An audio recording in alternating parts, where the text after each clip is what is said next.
وحوي يا وحوي.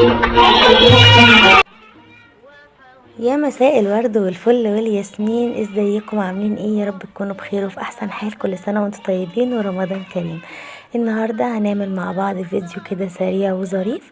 هنعمل محشي وبانيه. يلا بينا ندخل على الفيديو، مش هطول عليكم. لو عجبك الفيديو لايك وشير وسبسكرايب لقناتي على اليوتيوب.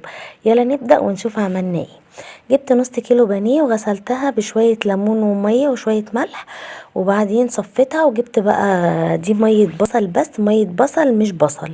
تمام، يعني جبت بصلاية وبشرتها وخدت المية بتاعتها وحطيت عليها بقى ملح وفلفل وحطيت توم باودر وحطيت شطة. تمام، وابتديت بقى ان انا اقلب كل ده كده مع بعضه كويس جدا. وبعد كده هجيب بقى البانيه بتاعي وهحطه في التتبيله دي، وهبتدي ان انا